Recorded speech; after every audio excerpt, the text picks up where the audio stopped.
Om Shanti. Good morning. साकार मुरली 4 जून 2025। बाबा का मीठा मीठा लेटर हम मीठे मीठे बच्चों के मीठे मंथन के लिए।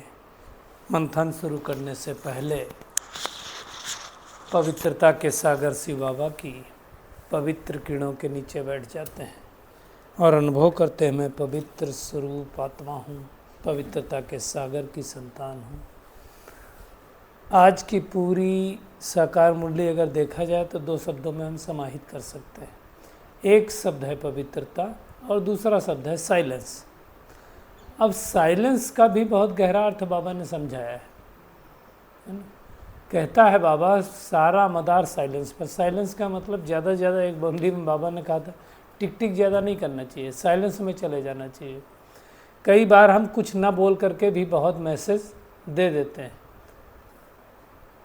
है ना। और प्योरिटी के आधार पर तो ये रचा ही है परमात्मा ने आकर के, तो उसके बारे में बाबा ने कहा है। लेकिन ये दोनों चीज़ें आएंगी कैसे? साइलेंस भी कैसे आएगा, प्योरिटी भी कैसे आएगी? तो उसके लिए चाहिए याद की यात्रा। आज बाबा ने एक और चीज़ कही है कि भगवान बच्चों को सुदर्शन चक्रधारी बनाता है। अब भगवान भी सुदर्शन चक्रधारी है, क्योंकि भगवान ही आकर के तो बताता है सारी चक्र के बारे में, तो सुदर्शन चक्रधारी वो भी हो गया। और बाबा कह रहा है कि घर घर में प्रदर्शनी खोलो, सबको रास्ता बताओ, है ना।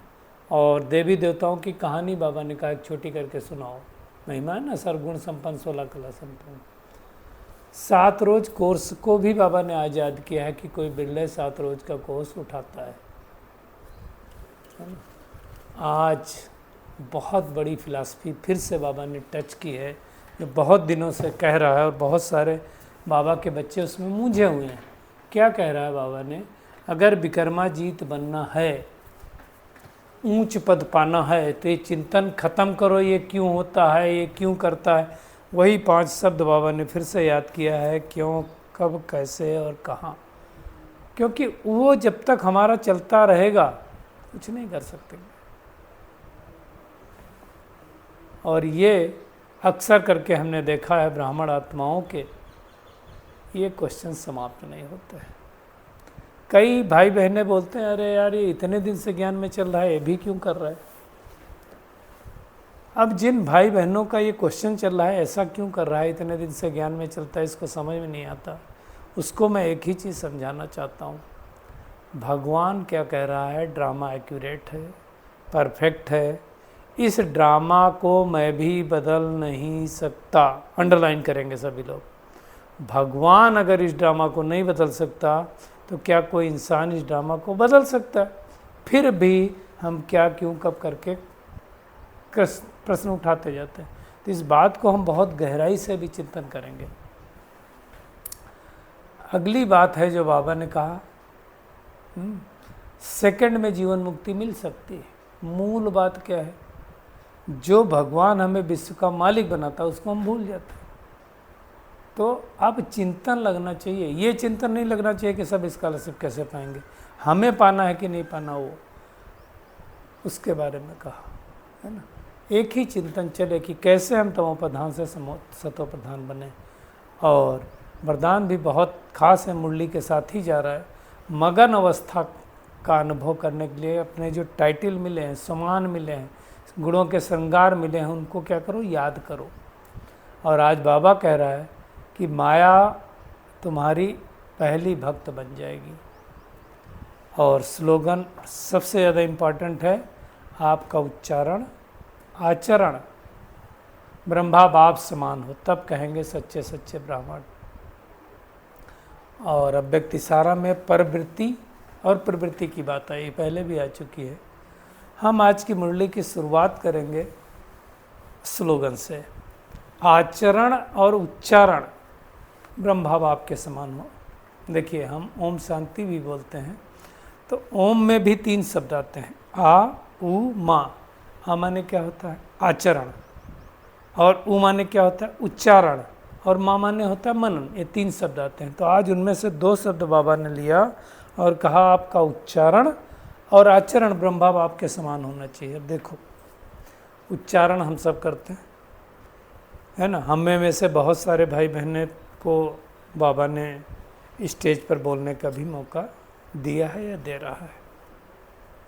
अब इसको बहुत अच्छी तरह से समझना है। मान लो मैं अपना एग्जाम्पल देता हूँ, मैं आत्मा स्टेज पर बैठी हूँ और बैठ करके किसी को कुछ सुधारने के लिए कह रही हूँ, आचरण उसका सुधारने के लिए कह रही हूँ, ठीक है ना। अपने उच्चारण द्वारा सामने वाली आत्मा के आचरण को सुधारने करने की मैं शिक्षा दे रही हूँ। फॉर एग्जाम्पल, फर्ज करो मैंने किसी को कहा तुम क्रोध करना छोड़ दो। बाबा कह रहा है क्रोध करना अच्छा नहीं है, आपके हेल्थ के लिए भी अच्छा नहीं है, आपके मन के लिए, मतलब फिजिकल हेल्थ के लिए भी अच्छा नहीं और मानसिक स्वास्थ्य के लिए भी अच्छा नहीं है, आध्यात्मिकता के लिए तो अच्छा ही नहीं, है ना। जैसे कल बाबा ने कहा था ना, क्रोध भी सत्यानाश करता है। अब आप सोचो, उसके बाद मैंने कहा, उच्चारण किया और मेरे आचरण में नहीं मैं क्रोध करता हूँ, सामने वाली आत्मा सुनेगी? सुनेगी? नहीं सुनेगी। बोलेगी ये जो बोल रहा है खुद तो व्यक्ति कर नहीं रहा है, ये हमको क्या सिखाएगा। और यही एग्जैक्टली बाबा के घर में हुआ, एग्जैक्टली यही हुआ। क्या हुआ? एक जगह की बात है, कुछ भाई बहनें नीचे बैठे हुए थे और कोई तो मुरली सुना रहे थे, कहीं और की बात है ये, सचिन भाई बता रहे थे। तो बोले, उनको बोला कि भाई तुम मुरली क्यों नहीं सुनने जा रहे, ऊपर मुरली चल रही। बोले जो सुना रहे ना भाई, ये पूरे पंडित हैं, ये खाली सुनाते हैं, इनके अंदर में कोई परिवर्तन नहीं है, ये खुद फॉलो नहीं करते हैं, सुनाते हैं, इसलिए हम इनकी बात सुनते ही नहीं। तो देखो कितनी डिससर्विस होती है। दूसरी एक आपको रियल इंसिडेंट बताता हूँ। सूरज भाई की बात ने बोला, कहीं वो गए हुए थे, तो वो एक भाई थे, वो अपनी माता जी को छोड़ करके और वहाँ बाहर बैठे रहते थे। तो सूरज भाई ने कहा, क्लास में जा रहे होंगे उसी क्लास कराने के लिए, बोला आप यहाँ बाहर क्यों बैठे, आप अंदर क्यों नहीं जाते। बोले भाई पता नहीं आप लोग यहाँ क्या सिखाते हो ओम शांति में, कि ये दिन भर ओम शांति शांति बोलती है और घर जा कर के 1 मिनट भी शांत नहीं रहती, तो क्या ओम शांति सिखाते हैं। तो सर्विस के बजाय क्या हो गया, डिससर्विस। तो हमारा आचरण और उच्चारण ब्रह्मा बाप समान, बाबा ने जो कहा वो करके दिखाया, खाली कहा नहीं। पंडित नहीं बनना। वैसे भी बाबा ने भी मुरलियों में कहा और हमारा मानना भी है कि जब आपके अंदर वो धारणा नहीं होती है ना, और आप किसी को कहते हो तो लोग सुनते नहीं हैं, लोग हंसी में उड़ाते हैं, मजाक उड़ाते हैं, है ना। आपके सामने हो सकता ना कह पाएँ, पीछे कहेंगे। हमें बाबा का नाम नहीं खराब करना है। बाबा का नाम माला करने के लिए आचरण भी हमारा ऐसा होना चाहिए। आचरण मतलब जो हम एक्टिविटी कर रहे हैं, चाहे सुनने की कर रहे हो, चाहे बोलने की कर रहे हो, चाहे खाने की, चाहे चाल चलन की, वो मोस्ट इम्पॉर्टेंट वाइब्रेशन की जो एक्टिविटी करते हैं, हमारे द्वारा आपके प्रति वाइब्रेशन क्या निकल रहा है। देखिए, वाइब्रेशन एक ऐसी चीज़ है जिसमें बोलने की आवश्यकता नहीं होती कि आप आकर के मेरे को बोलोगे तो मेरे को समझ में आएगा, नहीं, वाइब्रेशन अपने आप आ जाते हैं। मैं आपको कई जगह के एग्जाम्पल दे सकता हूँ कि मैं अपना अनुभव बता रहा हूँ, दूसरे का नहीं, कि मैं खुद गया और मुझे पता चल गया कि आज यहाँ के वाइब्रेशन ठीक नहीं है, आज यहाँ की आत्माओं की सोच ठीक नहीं है, आज यहाँ के लोग क्या सोच रहे हैं। और मोस्ट इम्पॉर्टेंट बात, पता चल जाता है मेरे बारे में भी क्या सोच रहे हैं, हालांकि अच्छी बात नहीं है। आप मेरे बारे में क्या सोच रहे हो मुझे पता चल जाए तो फिर ये तो गड़बड़ हुआ ना। लेकिन हम क्या करते हैं वो आपको भी करना है, अपने चारों ओर हर रोज़ जो मैं अभ्यास करता हूँ आप भी करिए। परमात्मा की जो किरणें है ना, उसका एक विजुलाइजेशन करके मैं घर से निकलता हूँ। तो ये वाली चीज़ों का प्रभाव थोड़ा सा ऐसा नहीं है कि मैं कोई 16 कला संपूर्ण बन गया हूँ, पड़ता है, कम पड़ता है। उस समय बाबा की कही हुई बातें याद आ जाती है ना। तो अगर सच्चा ब्राह्मण बनना है तो क्या करना पड़ेगा, हम आपको अपना उच्चारण आचरण ठीक रखना पड़ेगा। दूसरी बात इसके साथ ही आई है जो आज बाबा ने कहा, विक्रमाजीत बनना है तो क्या करना पड़ेगा। पहली बात चिंतन खत्म करना। कौन सा चिंतन खत्म करना, मैं पूरा बात सेंटेंस पढ़ता हूँ। विक्रमाजीत बन ऊंच पद पाना है तो ये चिंतन खत्म करना है कि ये क्यों होता है, ये ऐसे क्यों करता है, ये क्यों होता है और क्यों करता है। इन सब बातों को छोड़कर एक ही चिंतन रहे कि हमें तमो प्रधान से सतो प्रधान बनना है। अब ये बहुत भाई बहनों का चलता है चिंतन। कई भाई बहनें तो क्या बोलते हैं, राशन पानी लेकर के इन बातों के पीछे पड़ते हैं। ऐसी आत्माएं ब्रह्मा बाप समान बनना उनके लिए टफ है, मुश्किल है। इन बातों में हमें क्यों जाना है ये समझना है। जब बाबा कह रहा है कि ड्रामा परफेक्ट बना हुआ है, ड्रामा एक्यूरेट बना है, ड्रामा बदल नहीं सकते हम, तुम पुरुषार्थ द्वारा अपने आप को बदलो, दूसरे को बदलने के लिए क्यों पीछे पड़े हो। अभी 2-3 दिन स्लोगन भी ऐसा आया था, क्या आया था, अपना दूसरे को करेक्शन के बजाय तुम क्या करो, अपना कनेक्शन ठीक रखो। लूज कनेक्शन होगा तो क्या होगा, नहीं लगेगा ना। तो हमें इन बातों में जाना क्यों है, ये जेरास करके मुंडी रख लेनी चाहिए। हमें एक ही फुरना रहे कि हमें तमो प्रधान से सतो प्रधान बनना है। एक मुरली में बाबा ने कहा तुम्हारा क्या जाता है, सामने वाली आत्मा कर रहे है। तो हमारा इन चीज़ों में टाइम बहुत जाता है, और खुद का भी जाता है, दूसरों का भी जाता है। अब कई बार क्या होता है कि न चाहते हुए भी कुछ आत्माओं की बातें सुनना पड़ता है, तो उस टाइम हम क्या करते हैं, वो कान से सुन के दूसरे कान से नहीं, उसी कान से निकाल देते हैं, सुनते हुए भी नहीं सुनना। ये बहुत क्यों, क्योंकि फालतू बातें सुन करके, देखो बाबा क्या कह रहे हैं, हमें तो सतो प्रधान बनना, जितना बाप को याद करेंगे उतना विक्रमाजीत बन ऊंच पद पाएंगे। बाल की फालतू बातें सुन अपना माथा खराब नहीं करना। अब ये बहुत बड़ी बात है। कुछ लोग क्या करते हैं, खुद का भी माथा खराब करते हैं, और जो भोले भाले लोग हैं उनका माथा भी खराब कर देते हैं। मतलब ऐसा करके आपके बोल बोल करके क्या करेंगे। अब कई भोले भाले भाई होते हैं, बहनें होती हैं, वो क्या, उनका माथा खराब हो जाता है बिना मतलब के लिए। एक चीज़ हमें समझनी है कि हम सब बाबा के पास आए हैं अपने आप को ठीक करने के लिए, प्योरीफाई करने के लिए, है ना, सुख के लिए, शांति के लिए। अशांति के लिए कोई नहीं आया है। तो हमें वो सुख शांति हमारे वाइब्रेशन द्वारा निकलनी चाहिए। अगर हमारे वाइब्रेशन द्वारा उसका अपोजिट निकलेगा तो सामने वाली आत्मा को अच्छा नहीं लगेगा, और वो आत्मा क्या करेगी, फिर मुख मोड़ लेगी ना। इसलिए बाबा कहता है कोई के साथ टाइम वेस्ट नहीं करो, तुम्हारा टाइम बहुत वैल्यूएबल है। तूफानों से डरना नहीं, बहुत तकलीफ आएगी, घाटा पड़ेगा। कई भाई बहनें फिर क्या सोचते हैं कि मतलब फॉलोअर्स बनाते हैं। एक्चुअली हमें बाबा कई बार मुरली में कह चुका है, लीडर्स बनाने, फॉलोअर्स नहीं बनाने। लेकिन क्या होता है, जो फॉलोअर्स होते हैं वो फॉलोअर्स ही बनाएंगे ना। Leader only can create leader. Leader create करने का मतलब क्या हो गया, लीडर बनाने का मतलब है कि आप समान बनाना या बाप समान बनाना। तो हम फॉलोअर बनाएंगे मतलब हर एक बात आपसे पूछ के करेंगे ना फिर हमसे, ऐसा नहीं होना चाहिए। सेल्फ डिसीजन वाला बनाना है आपको। लीडर बनाने का मतलब लीडर जैसा व्यवहार करे, आपके एब्सेंस में एक्ट करे लीडर जैसा, वो लीडर बनाना है। तो उसके लिए हमें ध्यान देना है। बाबा कहता है टाइम बहुत वैल्यूएबल है, नहीं तो बाद में बहुत घाटा पड़ेगा, बहुत पश्चाताप करना पड़ेगा। हमें तो ऐसी आत्माओं पर बहुत रहम आता है जो आत्माएं अभी तक परचिंतन, परदर्शन, परमत में पड़ी हुई। क्यों कर रही, कैसे कर रही, ये 3 शब्द हैं दुखी होने के, परचिंतन, परदर्शन, परमत। इसके बजाय बाबा ने क्या कहा, परोपकार करो। क्यों हमें परचिंतन करना, कौन क्या कर रहा है क्या नहीं, करने दो। तो आज हमने इस पे टाइम इतना इसीलिए लिया क्योंकि बाबा 2 टूक शब्दों में कह रहा है विक्रमाजीत बनना है तो तुम्हें ये करना पड़ेगा, क्योंकि और कोई साधन नहीं है।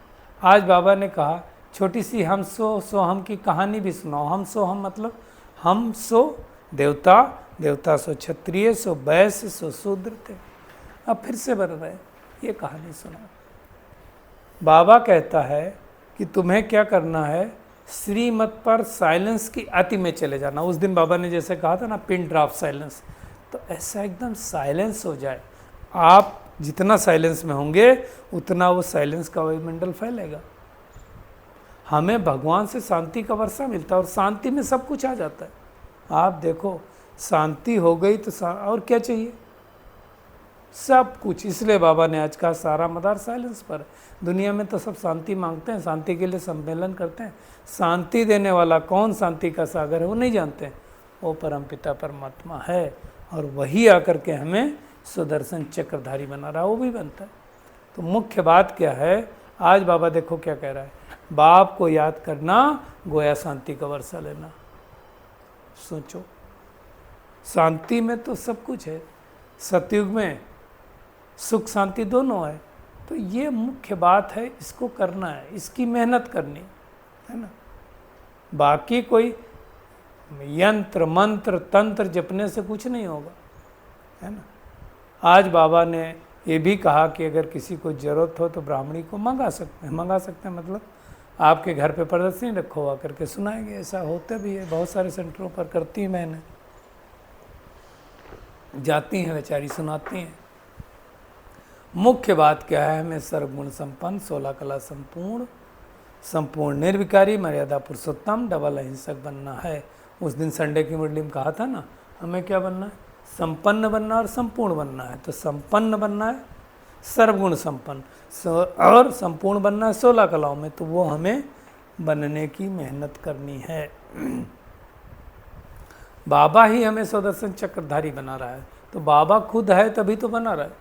आज बाबा देखो क्या कह रहा है, किसी को ज्ञान देना, इन जैसा महान पुण्य कोई होता नहीं। किसी को बाप का रास्ता बताना, इन जैसा दान कोई नहीं होता। तो वो बाबा करके ये सारी बातें बताता है और फिर लेके भी जाएगा, इसलिए उसको पंडा बोलते हैं, सभी आत्माओं को ले जाएगा। तो अच्छी तरह से हमें उस बाप को याद करना है।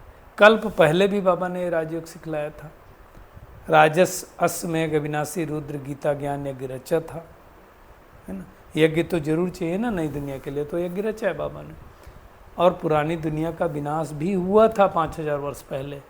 5000 वर्ष पहले लड़ाई भी लगी थी, 5000 वर्ष पहले गेट भी खुले थे। कैसे स्वर्ग के गेट खुल रहे हैं वो भी बाबा बता रहे हैं।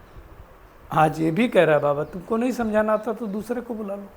बहुत सारे बाबा के बच्चे हैं, बहुत सारे ब्राह्मण ब्राह्मणियाँ हैं, समझा सकते हो अगर नहीं समझ में आए, लेकिन झूठ किसी को समझाना नहीं। आज 7 रोज की भी बात आई है। देखो हमारा साप्ताहिक कोर्स भी 7 दिन का है, सप्ताह में 7 दिन भी होते हैं, गीता का पाठ भी 7 दिन लगते हैं, है ना। भागवत भी मुझे लगता है 7 दिन की होती है, और 7 दिन तुमको भट्टी में रखना पड़ता है। आजकल देखो 7 दिन तो कोई आते नहीं। तो अभी जो हम राजयोग जो शिविर कर रहे हैं, ये पोस्ट चिल्ड्रन समर कैंप 4 दिन का ही चल रहा है, वो भी, है ना। अब ठीक है, कोई आप 100 को सुनाओगे तो बाबा तो कहता है उसमें से 25% ही आकर के कोर्स करेंगे और फिर उसमें से कोई बिरला निकलेगा। क्यों बाबा कह रहा है 7 दिन भट्टी में रखो? क्योंकि जो आत्मा के ऊपर गंदगी बढ़ी हुई है वो निकल जाए। लेकिन आजकल क्या होता है, 7 रोज़ तो कोई जाता नहीं। अरे वो 1 घंटे के लिए आते हैं, उसमें भी मोबाइल में लगे रहते हैं। तो अभी आत्मा की शक्ति इतनी कमज़ोर हो गई, इसलिए देखो रील देखना चालू करते हैं। अब रील का कंसंट्रेशन पावर 15 सेकंड 20 सेकंड की रील होती है, 1 मिनट से तो नीचे ही होती है मुझे जहाँ तक पता है ना। अब एक इसका मतलब क्या हो गया, 20 सेकंड 30 सेकंड 45 सेकंड से ज़्यादा हमारी कंसंट्रेशन पावर नहीं है, क्योंकि हम एक को देख नहीं पा रहे हैं, फिर दूसरा आ रहा है, तीसरा आ रहा है। तो ये इतनी धीरे धीरे हम जितना ज़्यादा रील देखेंगे उतने ज़्यादा कंसंट्रेशन पावर हमारी समाप्त होती जाएगी, और थोड़े देर बाद हम बैठ ही नहीं पाएंगे एक जगह पे, हमें बेचैनी होने लगेगी हम बैठेंगे। तो वो हमें प्रैक्टिस डालनी है, और उसके लिए कोई ना कोई बुक पढ़नी है। बहुत सारी अच्छी अच्छी बुकें हैं, वो पढ़ना चाहिए, पढ़ेंगे तो हमको समझ में आएगा, है ना। जैसे 7 good habits of highly successful peoples, है ना, या power of mind, power of thought, ऐसा करके बहुत सारी बुकें बहुत अच्छे अच्छे राइटर्स ने लिखी हैं, वो पढ़ना चाहिए, है ना। तो हमें मेहनत, तब हम जाके आगे बढ़ेंगे। वरदान भी बहुत अच्छा है, मगन अवस्था के अनुभव द्वारा माया को अपना भक्त बनाने वाले माया जीत भो। मगन मतलब क्या होता है, कहते हैं लगन में मगन, एकदम अपने धुन में मगन, बाकी किसी से कोई लेना देना नहीं। तो उसके लिए बाबा क्या कह रहा है, अपने अनेक टाइटल व स्वरूप, टाइटल क्या है, मैं मास्टर सर्वशक्तिमान आत्मा हूँ, मैं देवकुल की महान आत्मा हूँ, है ना। वो बाबा बताता है ना कि तुम पूज्य स्वरूप में थे, वो कई बार तो बाबा बोलता है वो भगवान भगवती थे। तो ऐसे जो भी टाइटल हो याद रखो, गुणों के श्रृंगार याद रखो, बाबा ने कितना श्रृंगारित किया है, क्या क्या हमें टाइटल दिया है, क्या श्रृंगार दिया है। अभी मुरली चली थी थोड़े दिन पहले, मस्तक पर क्या चमक रही है, भाग्य की रेखा चमक रही है, हाथों में क्या है, कंगन, कौन से कंगन, प्राप्ति के, क्या क्या प्राप्ति हुई, पैरों में पद्मों की कमाई करने वाला। तो ऐसा करके अलग अलग श्रृंगार देता है, उनको स्मृति में रखो। रूहानी नशा रखो कि स्मृति में रखो, अनेक प्रकार की खुशी जो मिली उसको स्मृति में रखो, रचता और रचना के विस्तार की पॉइंट्स को, प्राप्तियों को, क्या क्या मिला बाबा से। तो क्या होगा, मनन करेंगे इन चीज़ों का, तो मगन अवस्था होगी। पहला देखो होता है हमारा चिंतन, चिंतन के बाद होता है मंथन, मंथन के बाद क्या होता है मनन, और मनन के बाद फिर हम मगन होते हैं। तब हम माया के परबस नहीं होंगे, और माया सदा के लिए नमस्कार करेगी, और माया हमारा पहला भक्त बनेगी। भक्त तो बहुत सारे बनने, लेकिन माया बनेगी। और बाबा कहता आप माया जीत मास्टर भगवान बनेंगे। कितना बड़ा टाइटल दे रहा है बाबा, सोचो। तो ये छोटी डिग्री नहीं है, हमारे कर्म ऐसे होने चाहिए, हमारी बातचीत ऐसी होनी चाहिए, हमारा व्यवहार ऐसा होना चाहिए, हमारे द्वारा किसी को ठेस न पहुँचे। हम किसी को दुख देने नहीं आए हैं, हम हर एक को सुख देने आए हैं, हर एक के साथ प्यार से बात करने आए हैं। तो वो हमें ध्यान देना है, और याद में निरंतर रहने का साधन है। प्रवृत्ति में रहते प्रवृत्ति में रहना, और प्रवृत्ति का हमको सबको अर्थ पता है, आत्मिक स्वरूप में रहना, और वही आत्मा न्यारी और बाप की प्यारी हो सकती है, बाकी तो नहीं होगा। फिर क्या होगा, आप कुछ काम करेंगे तो ऐसा महसूस होगा काम नहीं किया है, खेल किया है। रूहानी नयन दिव्य दर्पण बन जाएंगे, और दर्पण में हर आत्मा बिना मेहनत के अपना आत्मिक स्वरूप देख पाएगी। आपके दर्पण में तो हमें मेहनत करनी है। तो आज की पूरी मुरली का टेक होम यही है। मोस्ट इम्पॉर्टेंट बात, ये समय बहुत वैल्यूएबल है, हमें फालतू चीज़ों में गंवाना नहीं है। कितने भी तूफान आए, घाटा पड़े, हमें बाप की याद में रहना है, और तमो प्रधान से सतो प्रधान बनने का चिंतन करना है। पर चिंतन प्रदर्शन परमत में नहीं जाना है, और मगन अवस्था के अनुभव में हमें स्थित रहना है। हमारा उच्चारण और आचरण दोनों ब्रह्मा बाप के समान रखना है। प्रवृत्ति में रहते हुए भी परवृत्ति अर्थात आत्मिक स्वरूप में रहने का अभ्यास करना है, तब हम दिव्य दर्पण बन जाएंगे। अच्छा, शुक्रिया मीठे प्यारे बाप दादा, शुक्रिया आप सभी का इस मीठे मंथन के लिए। अच्छा, ओम शांति।